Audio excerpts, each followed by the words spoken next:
We begin with the Taj Mahal Palace Hotel in Colaba, Mumbai on 26 November 2008. Karambir Singh Kang is the general manager of the hotel. He's at an off-site event in Bandra when he gets a very troubling phone call. There's been massive gunfiring at his hotel. Instead of staying put and directing his security personnel remotely, he decides to head straight to the hotel, into the line of fire. When he reaches his hotel, he learns that the hotel has been taken over by terrorists. Karambir calls his wife and kids who live on the 6th floor of the hotel in the staff quarters. He tells them to lock their doors and to not worry. He's going to protect them and he's going to protect his hotel. With family duty out of the way, he jumps right in. He promises himself that he will rescue each and every guest at the hotel, some 1,200 of them. Until that happens, he will not leave the property. The firing and the shelling continues. Karambir would have thought that his staff, hundreds of them, most of whom knew the secret back doors and exits, would have already fled. But to his surprise, not a single staff member had fled their duty. None of them were prepared. There was no SOP, no mock drills, no set instructions for an event like this. After all, no one had ever expected a terrorist attack. The staff was just acting on their instinct. And for some weird reason, their instinct told them that they should stay there, protect their guests, and prioritize their guests' lives over their own. That's not how human instinct works, though. In extreme duress, one's personal survival instinct takes over and we prioritize our own lives before the lives of others. In fact, it is even recommended. On a flight, they always ask us to put on our own oxygen mask before helping others, right? That night and for 3 days that followed, Karambir and his staff would go on to put up a heroic front against the terrorists. They formed human chains around their guests, so if a stray bullet were to come their way, the staff takes it before it hits any of the guests. A total of 11 staff members would lose their lives in the process. At about 3 a.m., Karambir again calls his wife to check in on her and the kids. She answers the call, but suddenly on the call, Karambir hears a loud explosion and the call goes blank. The terrorists had put fire on the 6th floor where his wife and kids were staying. Moments later, Karambir learns that his wife and 2 sons have died in the fire. It is baffling what he does next. Knowing that his entire family has died, he goes back to his duty, to the promise that he had made himself earlier in the night that whatever may come, he would protect his guests. In his grief, the kind you and I cannot even begin to imagine, he stayed inside the hotel, directing the rescue operations for 3 days, for 3 long days. He was the last person to leave the hotel. When the story of that night was told, it stunned the world. Why did Karambir and his staff behave the way they did? I mean, they were just employees. They didn't own the hotel. The Tata Group of companies did. Harvard Business Review published a case study about what must have prompted Karambir and his staff to act in such an unprecedented manner. The case study titled The Ordinary Heroes of the Taj, written by Rohit Deshpande and Anjali Raina, tried to answer this question about what made the collective human spirit triumph over personal safety of those Taj employees. This episode tries to answer at least a part of that question. You are listening to All Risk is Creative. I'm your host Palash Kulkarni and this is Jamsetji Tata Reimagines Capitalism.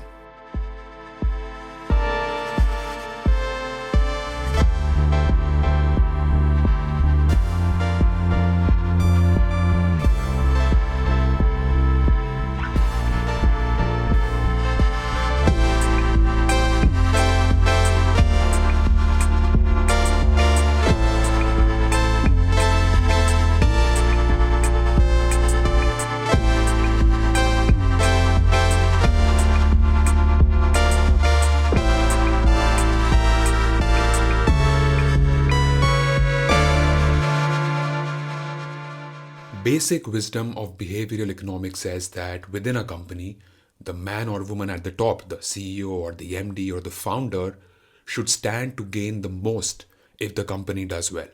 Because if the CEO has skin in the game, meaning that if he or she shares the upside of the company, the CEO will work harder to make the company a success. And that's why, broadly speaking, profit making companies with strong founders and CEOs do relatively well. And not for profit companies or charity organizations eventually wither away because no one, including the man at the top, really cares about the success of the company because they themselves don't gain anything from it. Well, this episode is about a company that's probably the biggest exception to that rule in the world, the Tata Group.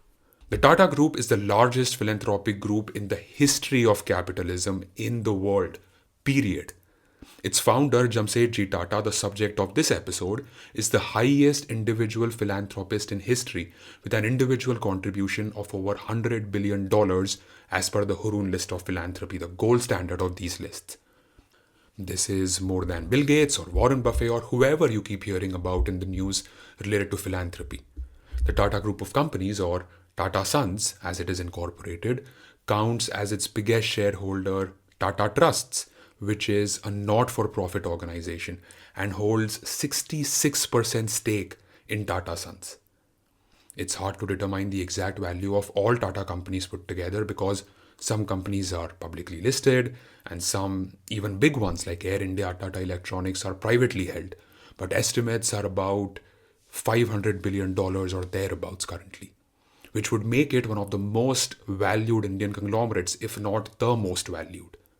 And yet, not a single Tata family member ranks or has ever ranked in the top 100 or top 200 or top 300 richest Indians. As per my research, it is unlikely that any Tata family member is even a billionaire, and India has about 250 billionaires as on this date.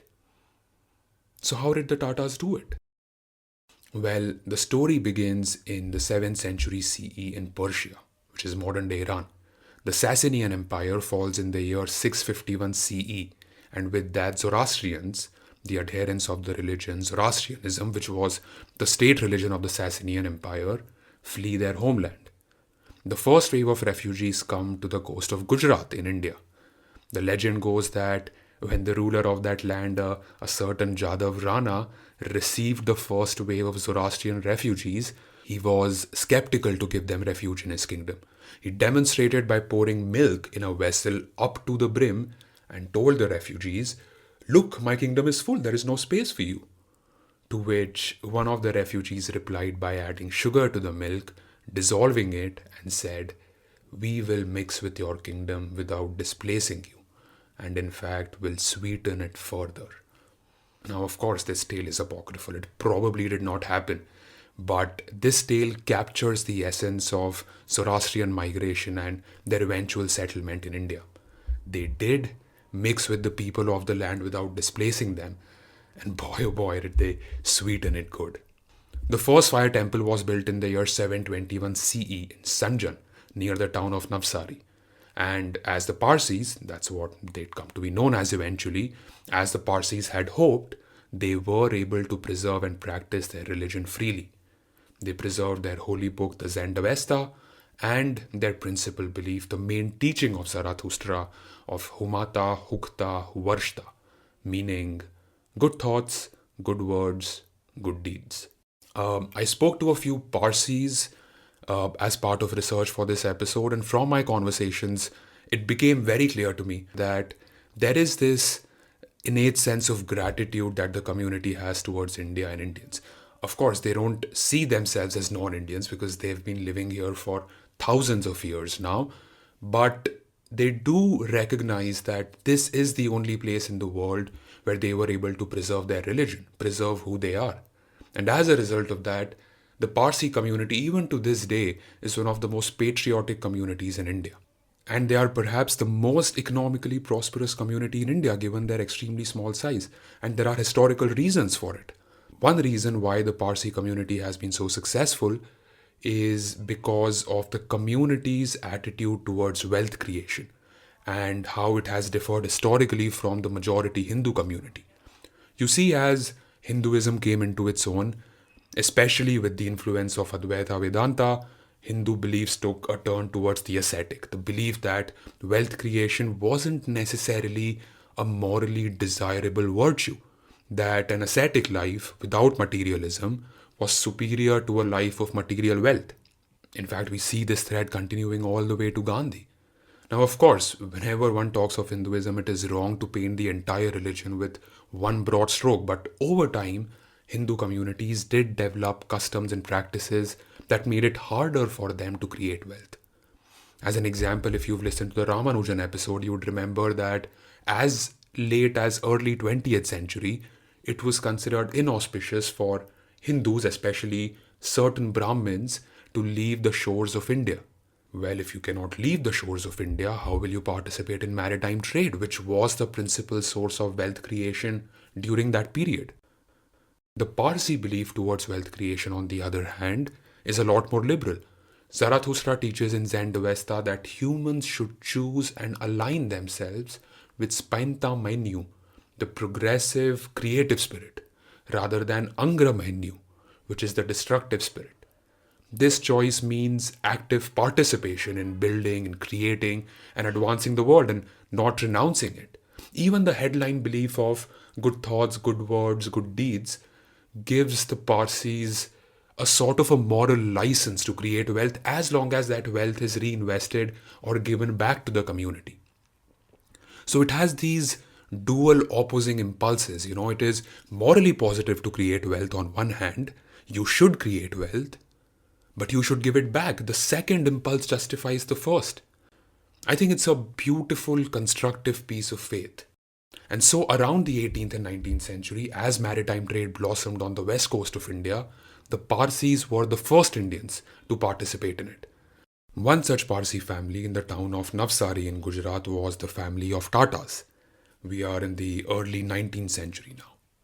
The Tatas were a family of priests. They were a fairly poor middle class family, had been so for generations because, well, they were priests. But that changed in the year 1822 with the birth of a boy by the name of Nusarwanji Tata. When Nusarwanji was born, the astrologer predicted that this boy would go on to become very rich and one day would build a huge 7-story bungalow. Of course, everyone laughed because no one in the family for 1,000 years had even seen a 7-story bungalow, let alone build it. But as Nusarwanji grew up, it seemed that the astrologer's prediction may come true, because when he became an adult, he decided to break his family's tradition by refusing to become a priest. He decided that he would instead go to the city of Bombay and become a businessman. He starts trading mainly in the two hot commodities of the British Empire, cotton and, oh yes, opium. Alright, let's understand these two trades one by one. It's important because it sets an important context for our story. Let's start with cotton first. In the 17th century, when India represented about a quarter of the world's GDP, a big part of that economy was Indian textiles. Indian textiles were exported all over the world. In fact, that's one of the reasons that attracted the British in the first place. But as the East India Company established its footprint in India, they completely reversed the flow of trade. The East India Company started exporting cheap raw cotton to Britain from India to their textile mills in Liverpool and Lancashire. These were mechanized mills, remember, unlike the manual weavers of India, because Britain had industrialized before India did. So they started fueling these mills with cheap raw cotton from India and then imported finished cotton products from Britain to India at high prices. In fact, they went a step further. They systematically crippled the local textile industry in India by imposing tariffs and duties. So the Indian textile manufacturers could not compete with the British cotton products, even as the raw cotton that fueled the British textile industry came from India. It was like daytime robbery. I mean, it's called colonialism for a reason. But hold on to your breath till you hear about the opium trade. The opium trade, of course, has a lot of significance historically. You can make the case that the opium trade of the 19th century pretty much led us directly to the geopolitical situation that we find ourselves today. For most of the 18th century, Britain imported large quantities of tea, silk, and porcelain from China. But China didn't want anything from Britain in return. So the British were making payments in silver to China. But that was completely draining the British treasury. So it was a bit of a problem for the British government. In fact, the same exact problem that the US faces today. It imports a lot from China today, but has nothing to export back to it. So it runs a massive trade deficit, which is what's making Trump do all sorts of trade gymnastics and giving headaches to everyone around the world. Anyway, back in the 19th century, to stop the silver outflow, the British East India Company comes up with a dirty trick. It sees that the Chinese seem to like this opium thing quite a lot because it is so addictive. So why not flood China with opium and then get them hooked onto this drug, and in a few years they'd want it more and more. And where will the British get opium from? The same place from where they get all their cheap raw materials from, India.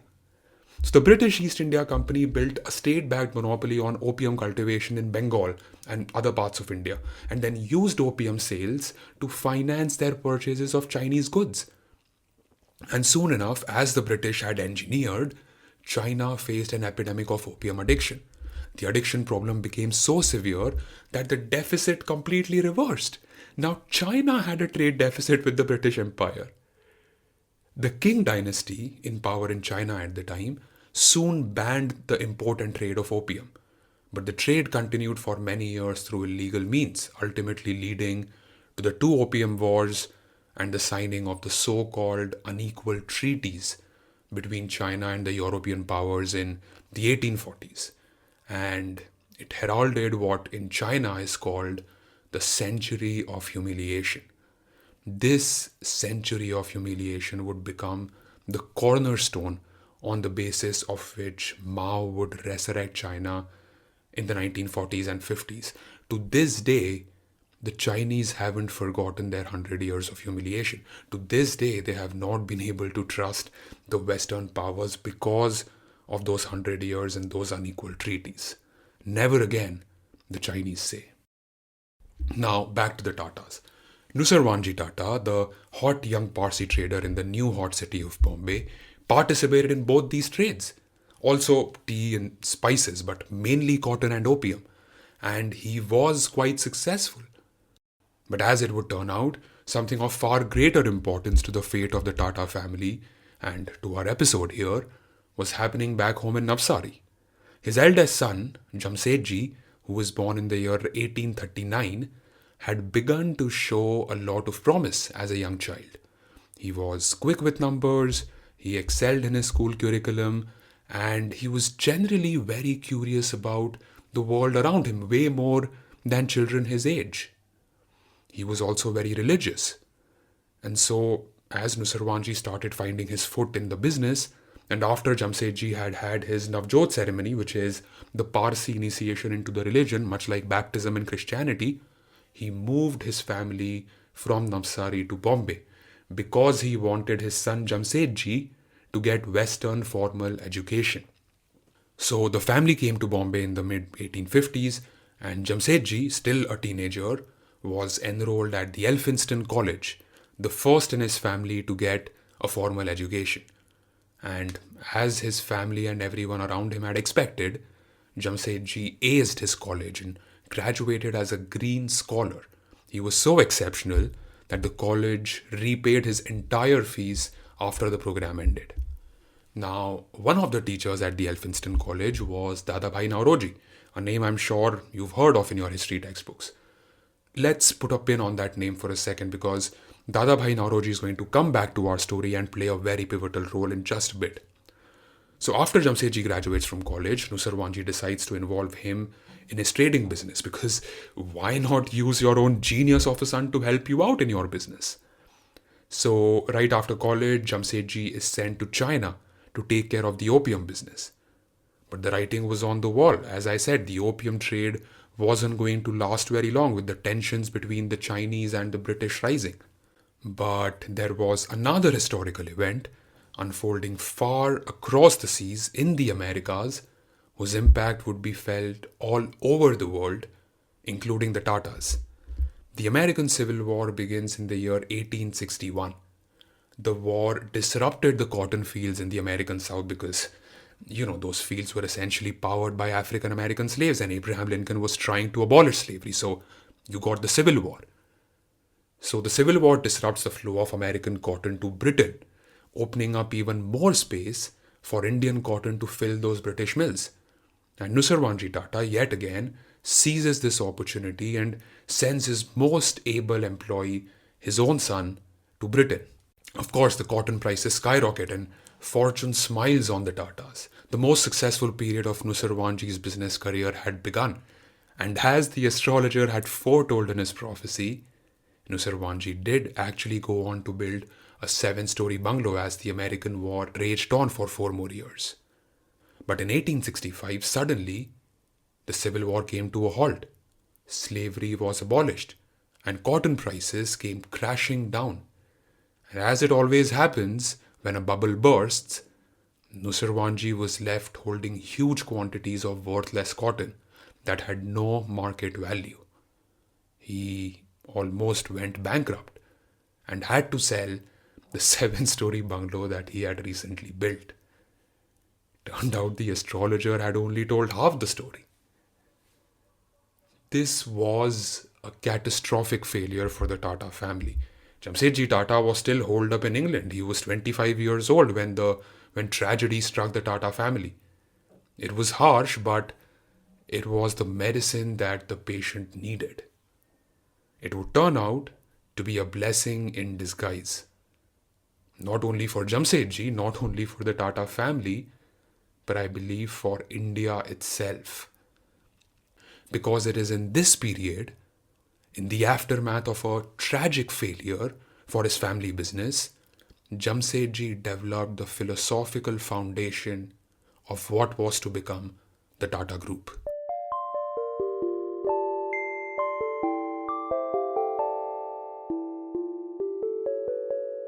Earlier this year, when Ratan Tata passed away, heartfelt tributes came in from all over the world, celebrating his life, his contribution to India, the kindness he showed to his employees, the kindness he showed to street dogs, and in general for the spirit of innovation that he brought to the Tata Group. But there was also a small section of people who pointed out that how can an organization that started their business by trading in opium be celebrated? How can an organization that benefited from colonial trade be celebrated? Now, if you fall in this category of people who judge the Tatas based on what they did in the first few years and not in the subsequent 150 years, you are not alone. You actually have great company. Jamsetji Tata himself thought very hard about these moral and ethical issues. So hard that he took a complete U-turn from the business that his father and him were involved in. And by doing so, he set the foundation for the Tatas not only for the next 150 years, but I believe forever. He realized in London, when he was holed up after the cotton prices had completely crashed, he realized that if the system itself is immoral, the system here being the British economic system, anyone participating in the system becomes immoral by association. And so the only way to come out clean is to not participate in the system, but to fight against it. But well, let's not judge the Tatas too harshly, especially Nusarwanji, because he was a first-generation entrepreneur with no family backing. If he wanted to make money, which in and of itself is not an immoral impulse, he had no choice but to participate in the systems of the day. But Jamsetji, his son, is a little different. He will not join the system but fight against it. Now that's a very tall order to fight British colonialism. And remember, it's the 1860s. Gandhi is still more than 40 years away. The consciousness about freedom and independence from the British rule hadn't really percolated in India. Yes, there was the uprising of 1857, but the independence movement in its earnest was still far away. Jamsetji Tata realizes that first of all, he had to delink himself from the system. He had to stop trading and he had to start manufacturing his own goods. But the British colonial system had made it very difficult for Indians to manufacture anything. The first person who brought the country's attention to this matter was his mentor, Dadabhai Naoroji. He too was in London at the time. Naoroji started this practice of these Sunday meetups where he would invite young Indians in London to come over to his house and just discuss ideas freely, especially what Indians back home can do to counter the economic exploitation of the British. Jamsetji Tata, because he was in London and because he respected Naoroji quite a lot, attended these Sunday talks regularly, and these talks and the ideas discussed made a huge impact on him. One of the ideas that Naoroji suggested was the idea of Swadeshi. That's the term that he coined. It was he who popularized that term. That Indians can fight this oppressive system by consuming the goods that are manufactured by Indians. Consumption will create demand, which incentivizes Indian manufacturers to produce more, and we can cut off our dependence on British goods. Jamsetji Tata was so influenced by the idea of Swadeshi that many years later, he named one of his own cotton mills as Swadeshi Mills. Again, this was decades before Gandhi had even come onto the political scene and had started using that term to raise national consciousness. Believe it or not, we still use that term for the same thing. Anyway, another thinker who made a huge impact on Jamsetji Tata in this period was Thomas Carlyle, the famous Scottish post-Enlightenment thinker.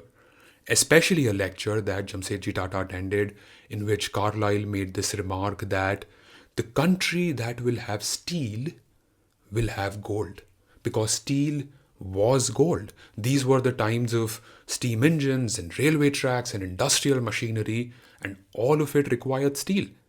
So if somehow a nation can produce its own steel, it will control its destiny.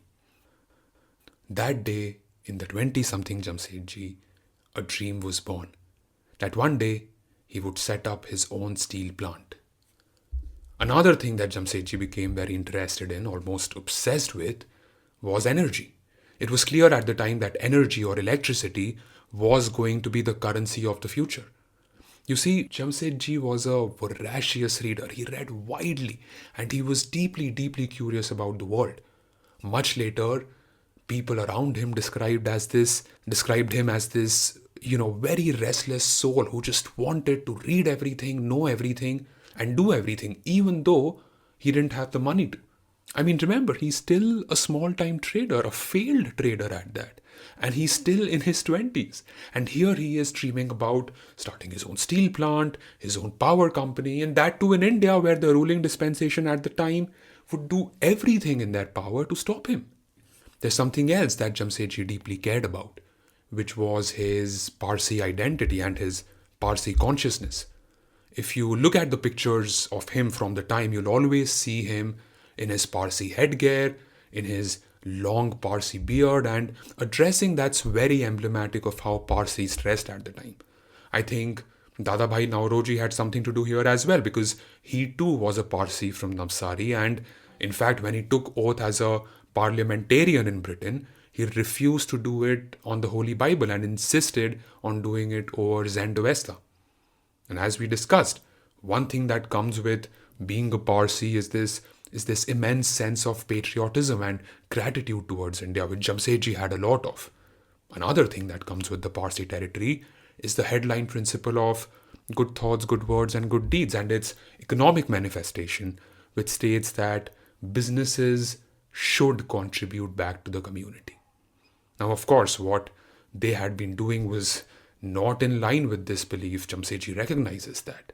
So whatever he does next, it should somehow contribute back to the community, to the society, and to the nation. But here, Jamsetji goes a step further. And I believe this is his finest hour. This is what set him apart from every other industrialist and capitalist of the time, not only in India, but in the world.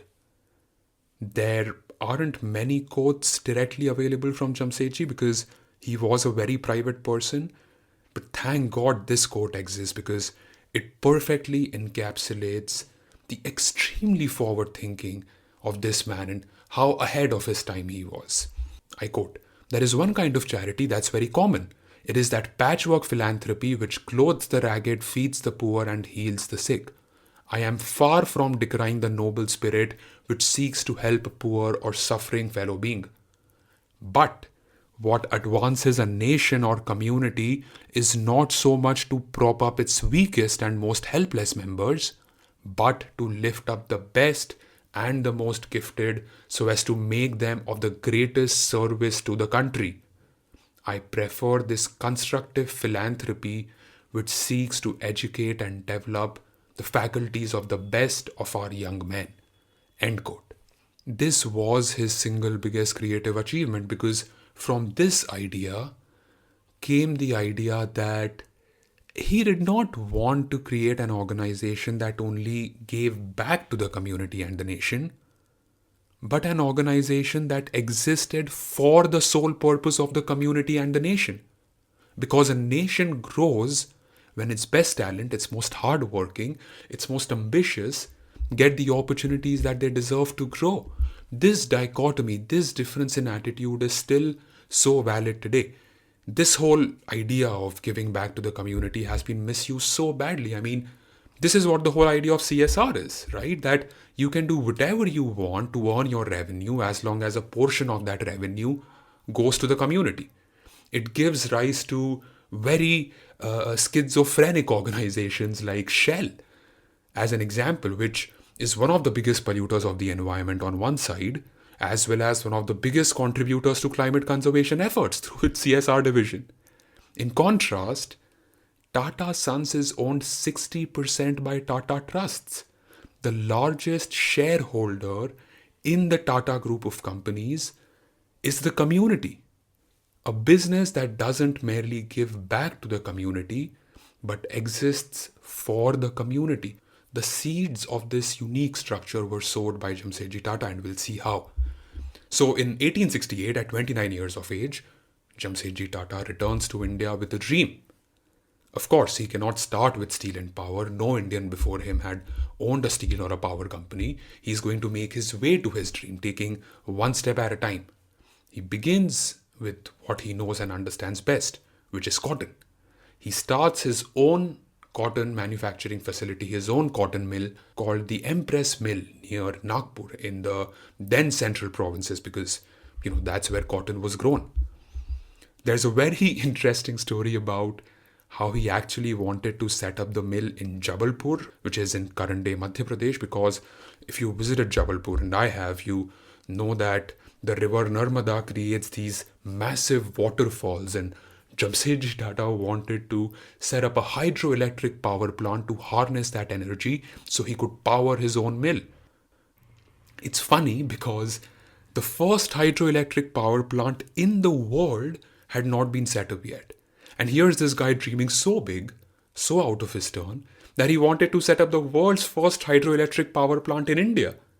He actually tries very hard to do it. Of course, it doesn't come to pass, but he comes back to it later in his life. But for now, one small step at a time. So Empress Mills near Nagpur begins to directly compete with the British goods.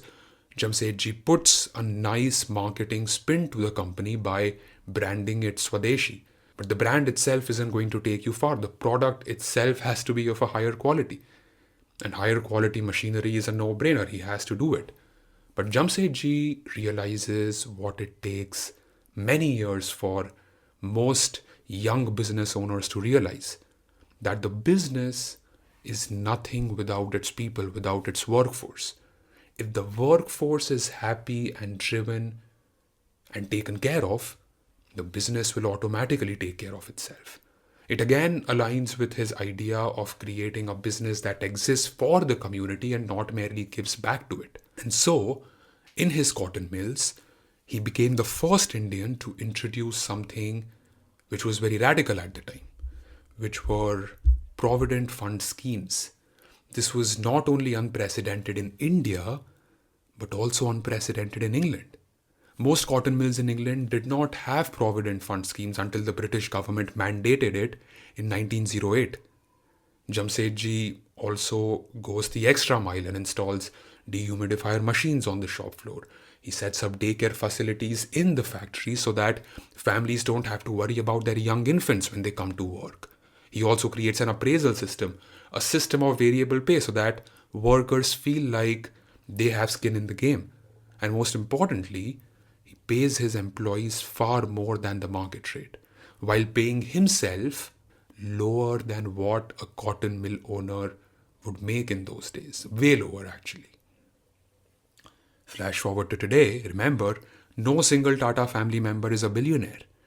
Even though the Tata Group is $500 billion in value, keep that in mind. There's a straight line from how Jamsetji started to what the Tata Group is today. We'll see many such examples.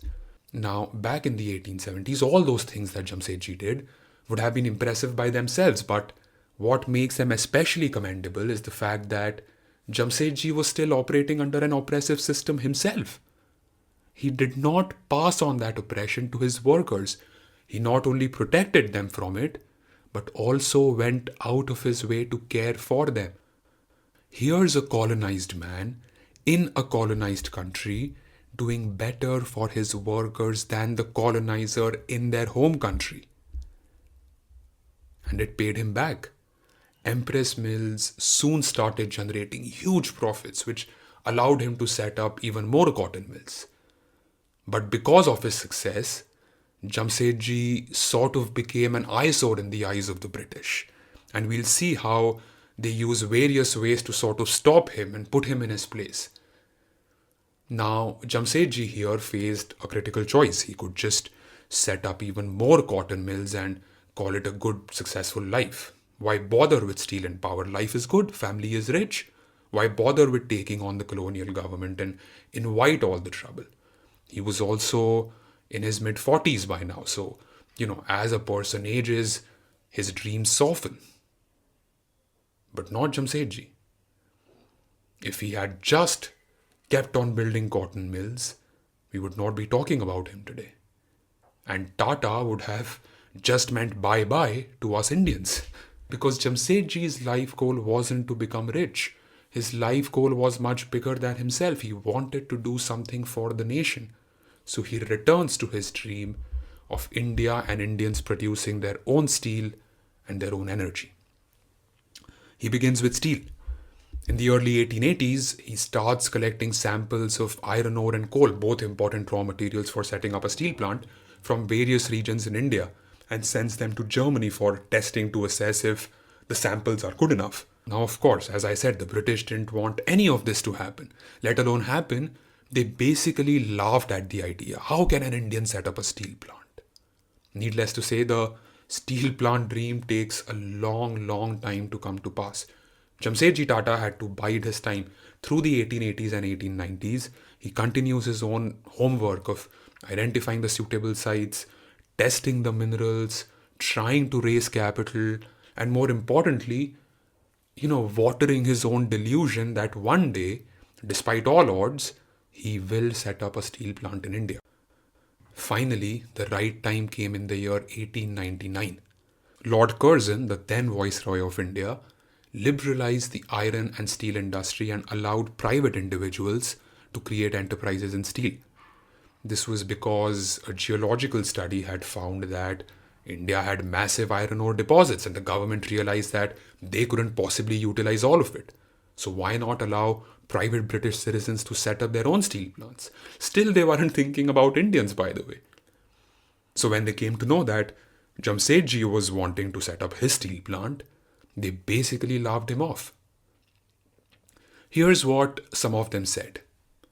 Sir Frederick Upcott, the Chief Commissioner of Indian Railway, said, and I quote, "Do you mean to say that the Tatas propose to make steel rails to British specifications? I will eat every pound of steel rail they succeed in making." End quote. Another British officer, Sir Thomas Holland of the Geological Society of India, called Jamsetji's plans, quote, a classic case of misplaced love for one's country. But Jamsetji soldiered on. He kept pushing the process forward, kept pushing the papers forward, not getting demoralized by doubts and apprehensions of the British. Around this time, he also started work on identifying the site for his hydroelectric power plant. Only this time, learning from his experience in steel, he kept it a secret from the government for a long time, deciding to tell them only when all the background work had been done. Now, in this process, Jamsetji has a profound realization. You see, the bureaucracy and the racism was one thing. There's nothing that Jamsetji could do about it. But he faced another challenge, which was the problem of local talent.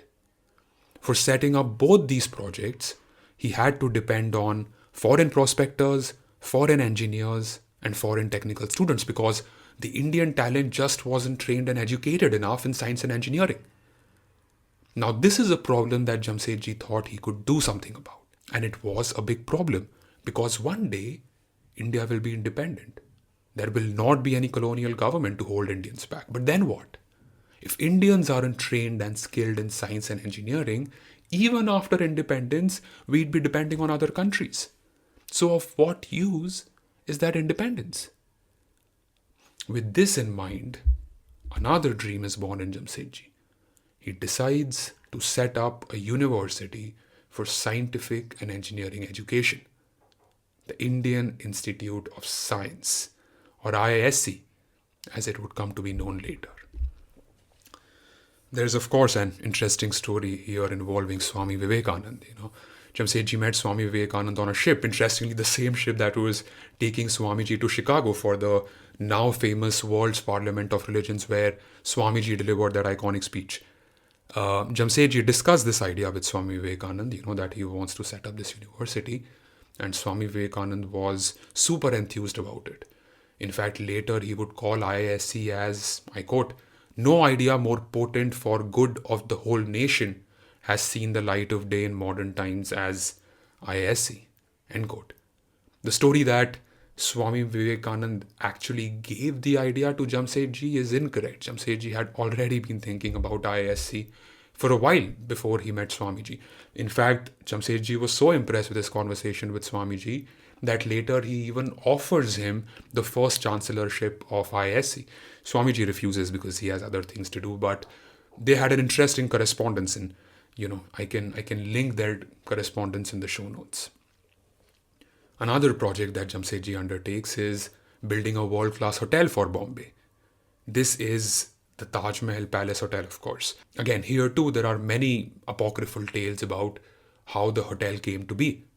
One story says that Jamsetji was thrown out of the Watson's Hotel by the British because he was an Indian. That's not true.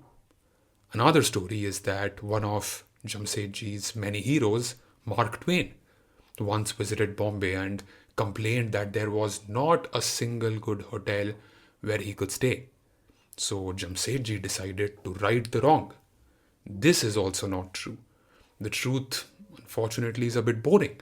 That Jamsetji took immense pride in his city and his country. He wanted to build a world-class hotel in Bombay almost as a representation of the city. The first thing that you'd see as you pull up in Mumbai's harbour.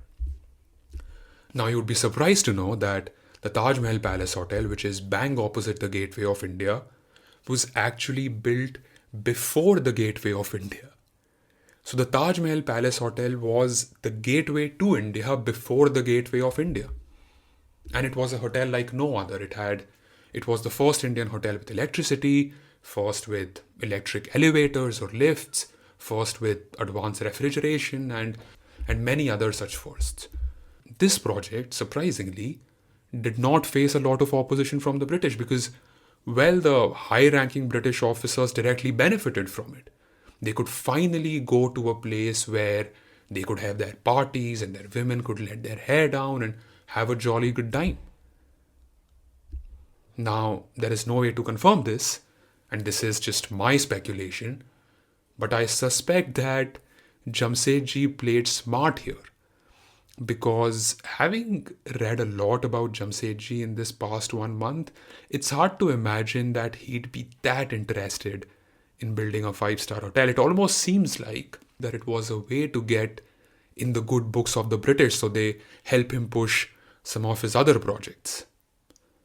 Now, I'm not going to get into a blow-by-blow account of each of these 4 mega projects: Steel, Power, IISc, and the Taj Mahal Palace Hotel.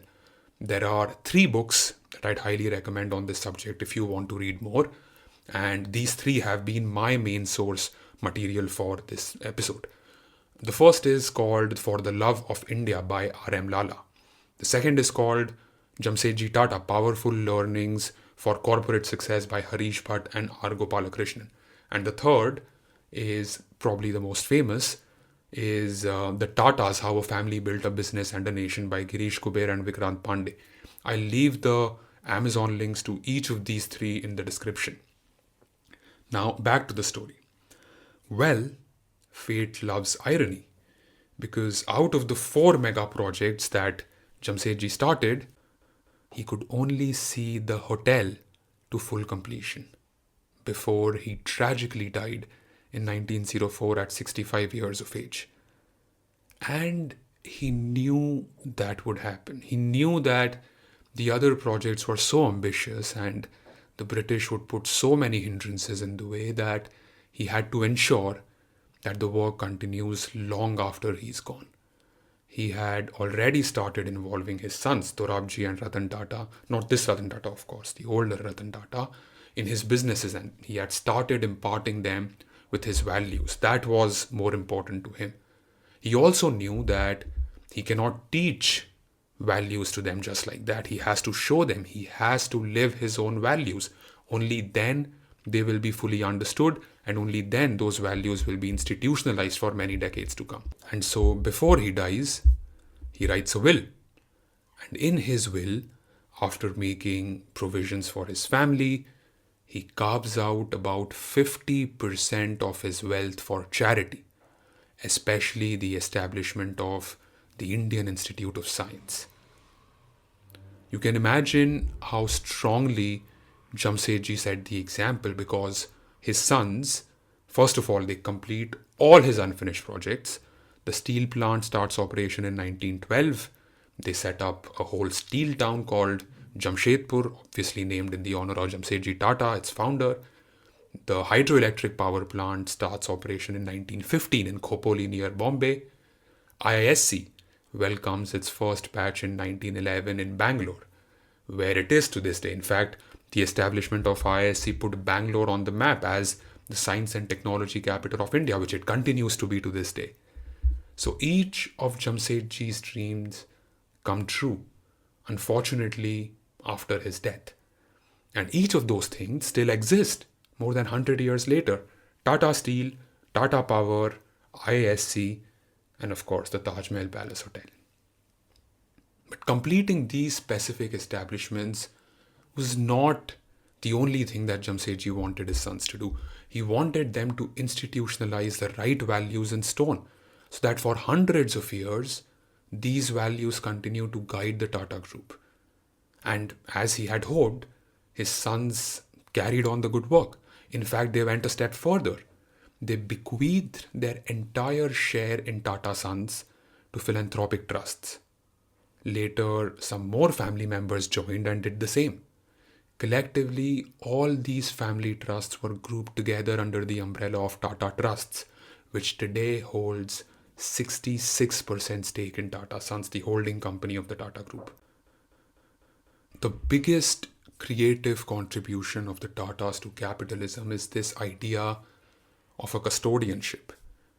And this is the idea that has led directly to both things being true about the Tata Group. One, they are a hugely successful business conglomerate, and two, that they exist for the community. The idea of custodianship, I think it's a beautiful idea.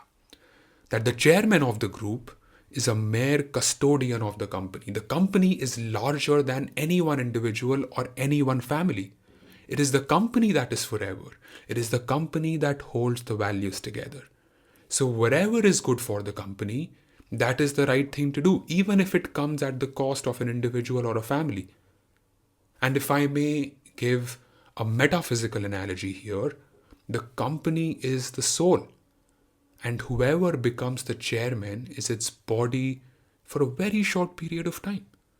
That soul has to be passed down to the next chairman, who should not only be a good businessman, but also a champion of values of Jamsetji Tata and the Tata Group.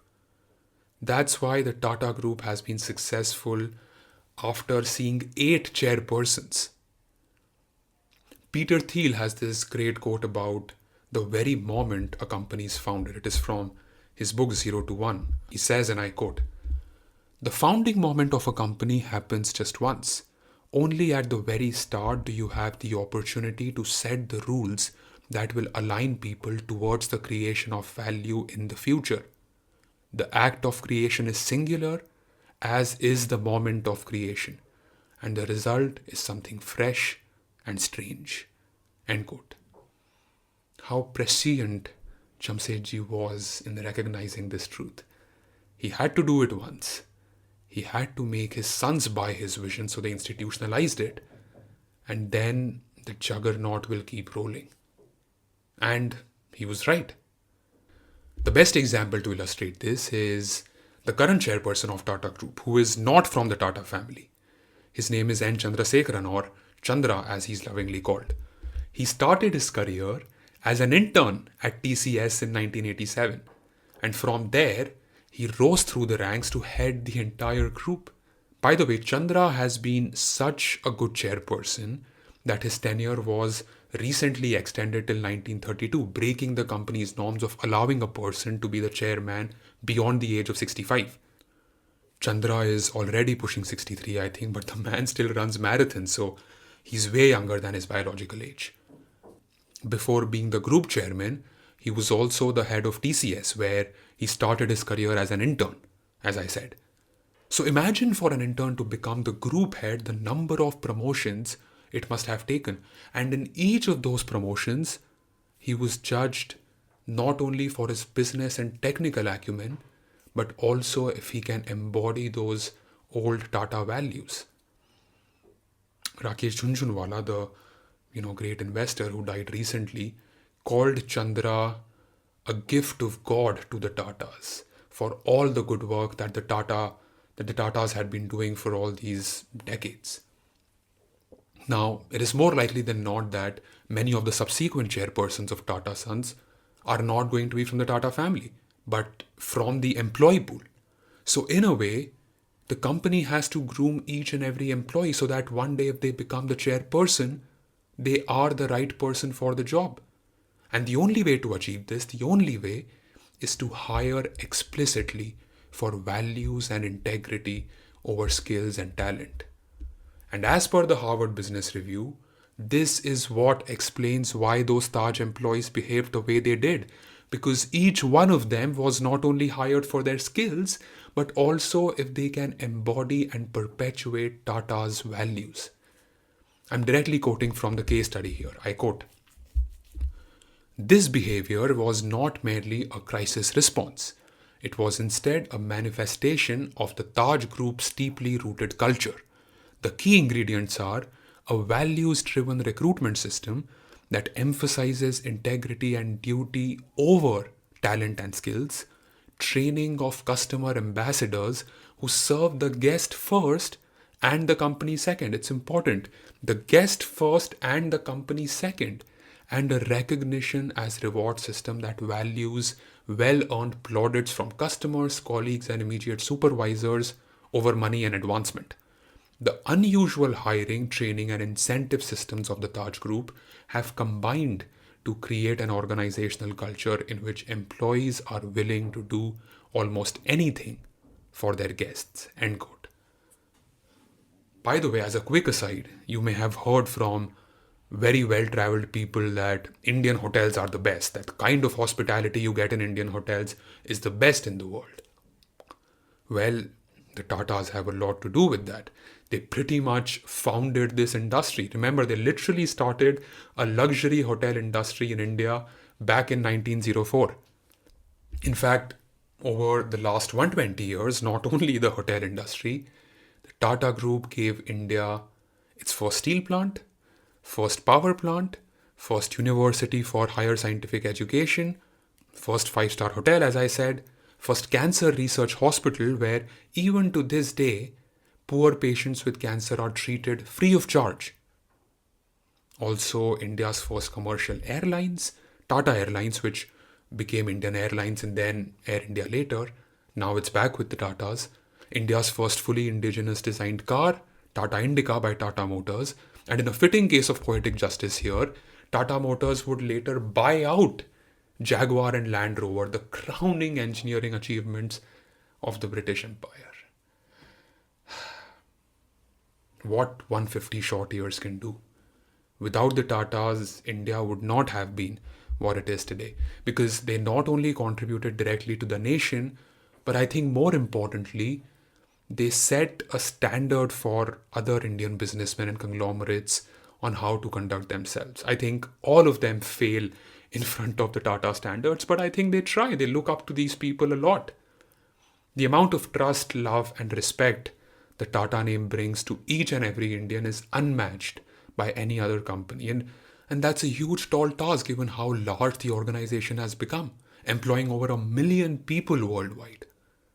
Ask your grandmother, ask your mother, ask yourself, and then ask someone way younger than you that what do you think of when you hear the word Tata?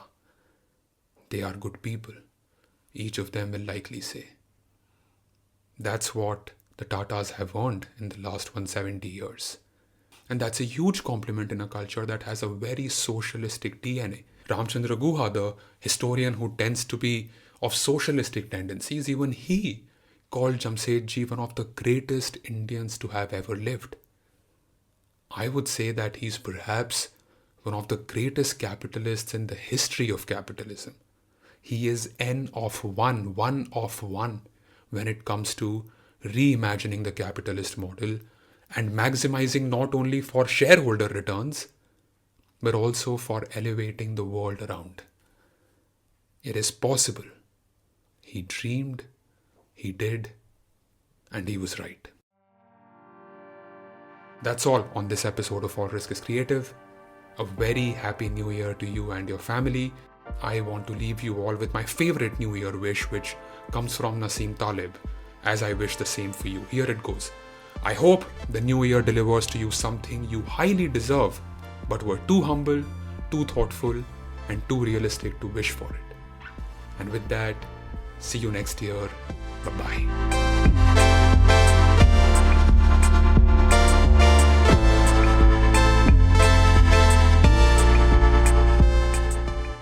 Thank you for listening to All Risk is Creative.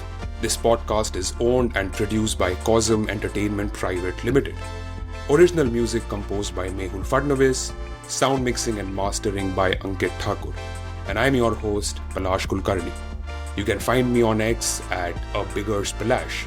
That's ABIGGERSPALASH. If you have any feedback on the podcast, you can DM me on X or write to me at palash@cosm.in. That's COZM.in.